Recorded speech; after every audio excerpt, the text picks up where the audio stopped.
मेरा क्वेश्चन ये है कि जैसे गणेशोत्सव होता है और उसी टाइम अपने 10 लक्षण पर्व भी होते हैं, वो भी 10 दिन का होता है, ये भी 10 दिन का होता है। अनंत चतुर्दशी के दिन वो लोग भी उपवास करते हैं, हम भी उपवास करते हैं। तो क्या ये दोनों के बीच में कोई कनेक्शन है क्या? देखिए, गणेश जो है, अगर गणेश के मूर्त स्वरूप को हम जैन धर्म से जोड़कर देखें तो हमें उसमें पूरा जैन सिद्धांत दिखाई पड़ता है। समय तो है ना मेरे पास 3-4 मिनट का, 2 ही मिनट है। हाँ, 2 मिनट, चलो जल्दी करता हूँ। बहुत अच्छा सवाल आपने किया। गणेश क्या है?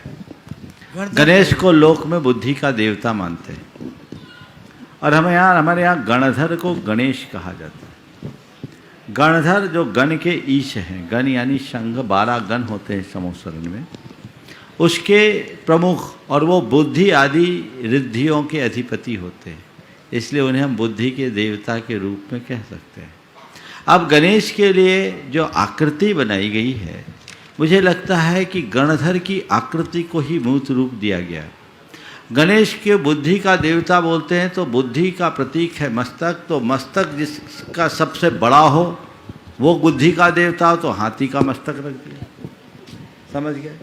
हाथी में सूंड होते हैं तो सूंड से हाथी हर चीज़ों को सूंघता है, तो इस बात का प्रतीक है कि बुद्धि ही हर वस्तु का विश्लेषण कर सकती है। तो वो बुद्धि का जो ज्ञाता है उसकी नाक लंबी होनी चाहिए, सूंड हो गए।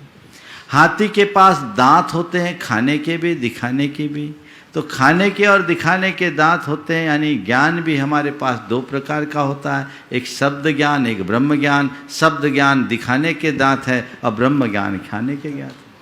हाथी का लंबा पेट होता है, तो हमारे गणधर कोठ बुद्धि रिद्धि के धारी होते हैं, भगवान की हर वाणी को अपने बुद्धि के कोठे में भर लेते हैं।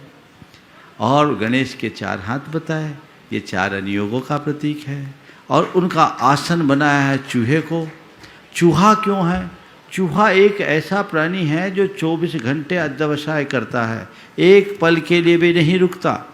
चूहा एक पल के लिए भी नहीं रुकता, वो अपने दांत घिसता रहता है। कहते चूहा अगर थोड़ी देर के लिए अपने दांत घिसना बंद कर दे तो उसके दांत, उसके मसूड़े फाड़ करके बाहर निकल जाए। तो बुद्धि को वही प्राप्त कर सकता है जो सतत अध्यवसायी होता है, इसलिए बुद्धि के देवता के वाहन के रूप में चूहे को रख दिया। समझ गए? तो ये गणेश का अगर हम वास्तविक आध्यात्मिक अर्थ ले तो ये अर्थ दिखता है। अब गणेश की जो पारंपरिक कथा है वो अलग अलग धर्मों में अलग अलग मान्यता है। हमारे यहाँ गौतम गणेशाय नमः बोलते हैं कि नहीं? मंगलम भगवान वीरो मंगलम गौतम गणेश ने भी बोला जाता है। तो गौतम गणेश को हम नमन करते हैं। उस अर्थ में अगर हम देखें तो हमारा पर्युषण पर्व है, और पर्युषण पर्व की शुरुआत युग के आरंभ से है, और युग के आरंभ की कहानी हमें भगवान के मुख से सुनने को मिली, और भगवान के मुख से जो दिव्य ध्वनि हुई उसकी व्याख्या गणधर ने की, इसलिए गणधर के साथ शायद इसका संयोग जुड़ सकता है। अभी इसमें और शोध खोज की आवश्यकता है। अगर इस पर विचार किया जाए तो बहुत कुछ साम देखने को मिल सकता है।